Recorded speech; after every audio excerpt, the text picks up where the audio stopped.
ఓం శ్రీ గణేశాయ నమః, శ్రీ సరస్వతే నమః, శ్రీ పాదవల్లభ నృసింహ సరస్వ, శ్రీ గురు దత్తాత్రేయాయ నమః. శుక్లాంబరధరం విష్ణుం శశివర్ణం చతుర్భుజం ప్రసన్నవదనం ధ్యాయే సర్వవిఘ్నోపశాంతయే. అగజానన పద్మార్కం ఆగజాననమహర్నిశం అనేకదంతం భక్తానాం ఏకదంతముపాస్మహే.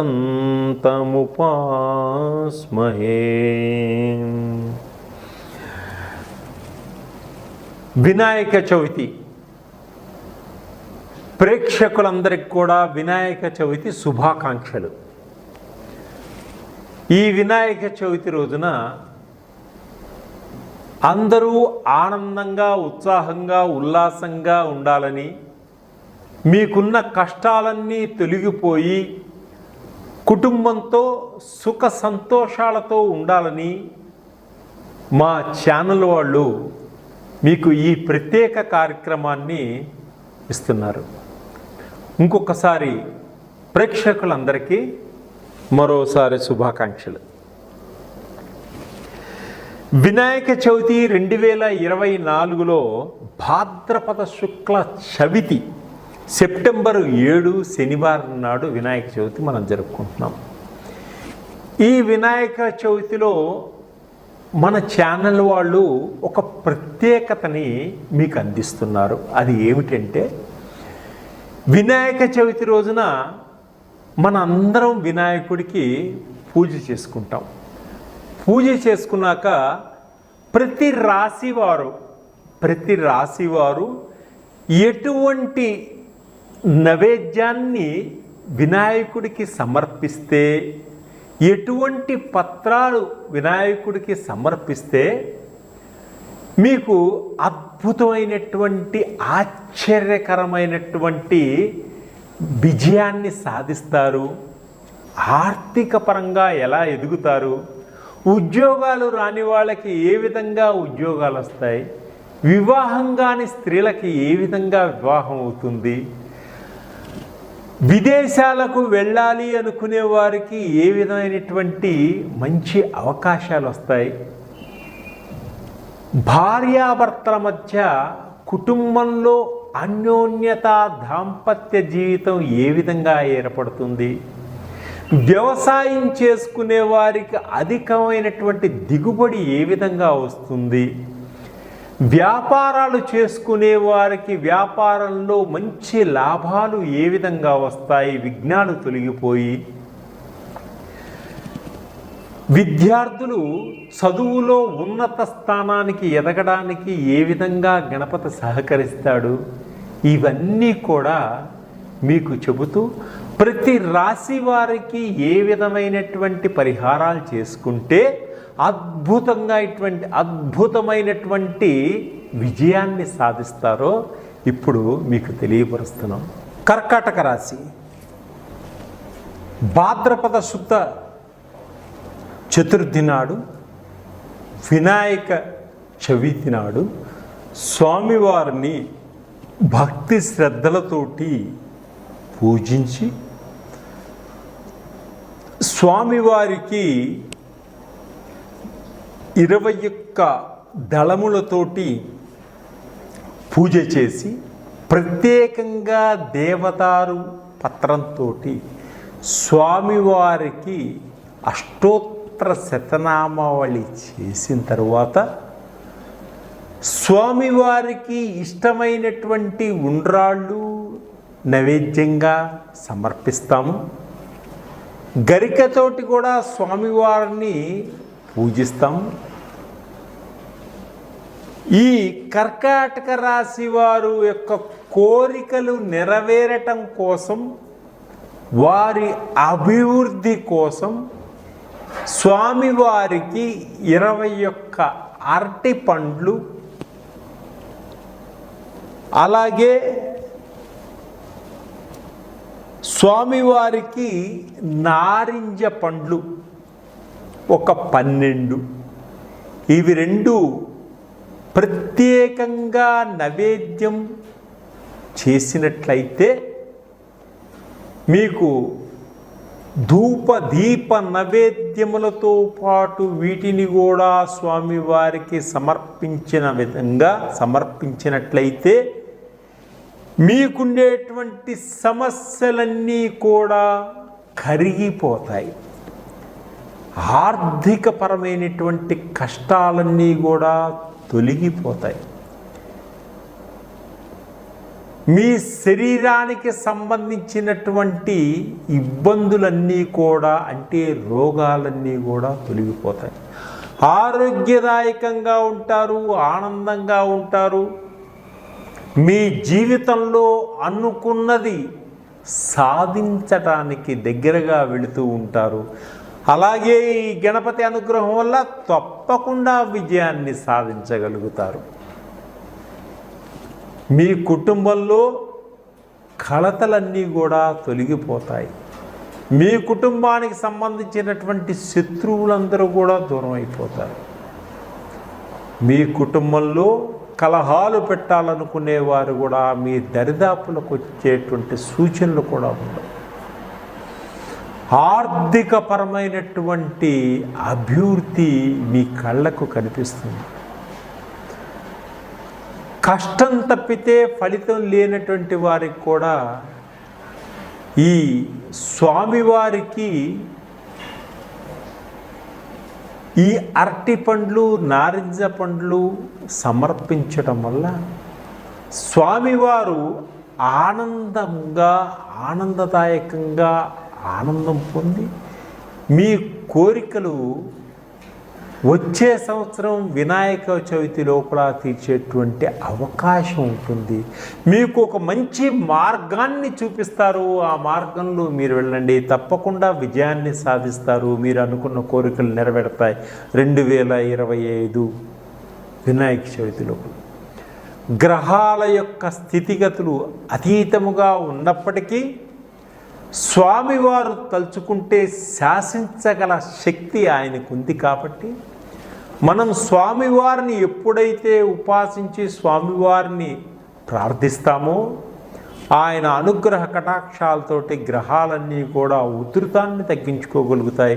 మన అనుకున్న కోరికలన్నీ నెరవేర్చుకునేటువంటి మార్గాన్ని చూపిస్తాయి. ఈ వినాయక చవితి రోజున మనకి స్వామివారి కరుణా కటాక్ష అనుగ్రహాలు పొందాలి అంటే ఆ గణపతి యొక్క బీజమంత్రాన్ని 108 సార్లు ప్రార్థించినంత మాత్రాన, ప్రతిరోజు ప్రార్థించిన జనాకర్షణ ధనాకర్షణ కలిగి ఆర్థిక పరంగా సంతోషదాయకంగా కుటుంబం ఎల్లరూ ఉత్సాహవంతంగా ఉండేటువంటి సూచనలు కనిపిస్తున్నాయి. కాబట్టి ఆ మంత్రాన్ని నేను చెప్తాను, తప్పకుండా రాసుకోండి. ఆ మంత్రాన్ని తప్పుగా చదవకండి. 1కి 4 సార్లు విని చక్కగా నేర్చుకోండి. ఓం గం గణపతయే నమః. ఓం గం గణపతయే నమః అనగానే స్వామివారు తప్పకుండా మీకు దర్శన భాగ్యాన్ని కూడా కలిగించేటువంటి మంత్రం, మహామంత్రం ఇది. ఈ మంత్రాన్ని చేసుకోండి. మీకున్న కష్టాలన్నీ పోగొట్టుకోండి. మంచి స్నేహితుల్ని ఏర్పరచుకోండి. మీ జీవితాన్ని అభివృద్ధిపరచుకోండి. సర్వే జనా సుఖినో భవంతు. అసలు గణపతి, వినాయకుడు, విఘ్నేశ్వరుడు అనే పేర్లతోటి మనం వినాయకుడిని ఎన్నో రకాలుగా పిలుచుకుంటూ ఉంటాం. భారతదేశంలో ఉత్తర దక్షిణాల్లోనూ పశ్చిమ కనుమల్లోనూ జరుపుకునేటువంటి మొట్టమొదటి పెద్ద పండగ మన వినాయక చవితి పండగ. భాద్రపద శుద్ధం అంటే వర్ష ఋతువు మధ్య భాగం. ఊళ్ళో చెట్లన్నీ కాచి పూచి ఉంటాయి కాబట్టి పచ్చదనంతో నిగనిగలాడుతూ ఉంటాయి వృక్షాలన్నీ కూడా. పొలాల్లో ఉన్నటువంటి రైతులు పనులన్నీ పూర్తి చేసుకొని ఇంటికి వచ్చినప్పుడు ప్రకృతి మనకిచ్చినటువంటి ఆకులు, అలములు, ఔషధాలన్నీ కూడా దృష్టిలో ఉంచుకొని వినాయకుడికి పూజ చేయడం జరుగుతూ ఉంటుంది. వినాయక చవితి వ్రతాన్ని ఏర్పాటు చేసుకొని ప్రజలందరూ, రైతులందరూ వాతావరణ కాలుష్యం కూడా నివారించుకోవడానికి ఈ వ్రతం చాలా ఉపయోగపడుతుంది. భాద్రపద శుద్ధ చవితి నాడు ఆకాశంలో తెల్లవారుజామున మీరు చూసినట్లయితే సూర్యోదయ సమయానికి ముందుగా ఆకాశంలో ఎలుక గుంపు, బాణ గుంపు, హస్త గుంపు, నక్షత్రాలు ఉదయిస్తూ ఉంటాయి కనుక మనం అందాల బొజ్జ గణపతిని ఏనుగు తొండంతో, ఎలుక వాహనంతో దర్శించుకునే భాగ్యం మనకు కలుగుతుంది. మనమంతా ఆ స్వామిని మనసా వాచా వేడుకోగలుగుతాం. ఆకాశంలో ఆ గణపతిని మనం చూడగలుగుతాం. అలాగే ప్రతి వినాయక చవితి 2024 భాద్రపద శుక్ల చవితి సెప్టెంబర్ 7 శనివారం రోజున మనందరం కలిసి ఈ వినాయక చవితి మనం చేసుకుంటాం. మనకు ఎన్నో రకాలైనటువంటి పండుగలు ఉన్నాయి, రకరకాల పండుగలు ఉన్నాయి. ఒక్కొక్క పండుగకి ఒక్కొక్క ప్రత్యేకత ఉంది. అలాగే మొట్టమొదటిసారిగా మనం చేసుకునే పండుగ, అందరూ ఇష్టపడే పండుగ, పిల్లలు ఆనందంగా ఆడుకుని పాడుకుని ఉత్సాహంగా చేసుకునే పండుగ మన బొజ్జ గణపయ్య పండుగ, వినాయక చవితి పండుగ. విఘ్నాలకు అధిపతి అయినటువంటి ఈ విఘ్నేశ్వరుని వినాయక చవితి మొట్టమొదటి పండుగగా ప్రతి మనిషి కూడా ఈ వినాయక చవితి చేసుకోవడం జరుగుతుంది. ఎందువలనంటే ప్రతి మనిషికి ప్రతి పనిలోనూ విఘ్నాలు కలగకుండా ఆ పని పరిపూర్తిగా పూర్తి చేసుకుంటూ ముందుకు సాగాలనేటువంటి ఉద్దేశంతో, ఎటువంటి అడ్డంకులు రాకుండా ఉండాలనే ఉద్దేశంతో, కుటుంబం అంతా సఖ్యతతో ఉండాలనే ఉద్దేశంతో ఈ వినాయక చవితి జరుపుకుంటాడు. అలాగే పార్వతీ పరమేశ్వరుల పెద్ద కొడుకైనటువంటి ఆ వినాయకుడిని పుట్టినరోజుగా మనం చేసుకుంటూ ఉంటాం ఈ వినాయక చవితి. ఈ పండుగ పిల్లలు, పెద్దలు అందరూ కూడా ఇష్టపడేటువంటి ఆనందదాయకమైనటువంటి పండుగ ఈ వినాయక చవితి.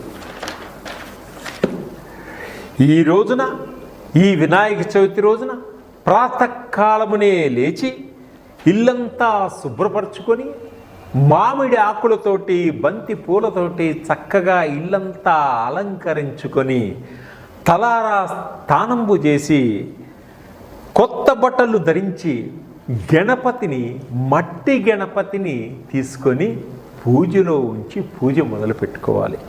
మట్టితో చేసిన విగ్రహాన్ని ప్రతిష్ఠించి కలశ పూజ చేసి పాలవెల్లిని పెట్టి గణపతి దేవుని ఆహ్వానించి ఇష్టమైనటువంటి పత్రాలతోటి స్వామివారిని 21 పత్రాలతో పూజించి ధూపదీప నైవేద్యములతో స్వామివారిని ఆనందపరిచిన ఆ వినాయకుడు పిల్లల చేత పుస్తకాలు, పెన్నులు వాళ్ళకి ఇప్పించడం వల్ల ఆ వినాయకుడి దయ వల్ల విద్యలో ఉన్నత స్థానానికి ఎదుగుతారు పిల్లలు.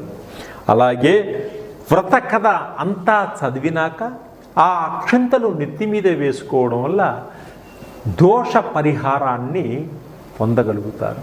అలాగే ఈ వినాయక చవితి ఒక్క రోజున నిమజ్జనం చేస్తారు, 3వ రోజు తర్వాత నిమజ్జనం చేస్తారు, 5 రోజుల తర్వాత నిమజ్జనం చేస్తారు, కొంతమంది 9 రోజుల తర్వాత నిమజ్జనం చేస్తారు, కొంతమంది 11 రోజుల తర్వాత నిమజ్జనం చేస్తారు. అయితే ఈ వినాయక చవితి రోజున మనకి 12 రాసులు ఉన్నాయి కదా, 12 రాసులు. ఈ 12 రాసుల వారు వినాయకుణ్ణి ఏ విధంగా పూజిస్తే వారికి ఎటువంటి ఫలితాలు వస్తాయి, ఏ విధంగా అభివృద్ధిలోకి వస్తారు, ప్రతి మనిషిలోనూ ఒక కోరిక ఉంటుంది. ఆ కోరిక నెరవేర్చుకునేటువంటి మార్గాన్ని చూపించేవాడు దయామయుడు, కరుణామయుడు మన వినాయకుడు. వినాయకుడు అంటే నాయకుడు, మనల్ని ముందుకు నడిపించేటువంటి నాయకుడే వినాయకుడు. మనల్ని చీకటిలో నుంచి వెలుతురులోకి తీసుకెళ్ళేవాడే వినాయకుడు. ఆ విఘ్న వినాయకుడు అతను కరుణామయుడు, దయామయుడు. క్షమాగుణం కలిగిన వాడు. ఎటువంటి దేవతలైనా తొందరగా క్షమించరు, కానీ గణపతి త్వరగా క్షమిస్తాడు. మంచి దయా కరుణ కలిగిన వాడు. అటువంటి వారిలో మేషరాశి నుంచి మీనరాశి వారు వరకు వీరందరూ కూడా మీ పూజా సమయంలో స్వామివారికి ఎటువంటి నైవేద్యాలు సమర్పించాలి, ఎటువంటి పూజ చేసుకోవాలి, ఏ విధంగా పూజించినా గ్రహాల యొక్క స్థితిగతులన్నీ మన మీద ఉధృతాన్ని చూపించకుండా గణపతి కాపాడుకుంటూ వస్తాడు. మన యొక్క కోరికలన్నీ నెరవేర్చుతాడు. మేషరాశి వారు ఈ భాద్రపద శుద్ధ చవితి నాడు వినాయకుణ్ణి పూజిస్తూ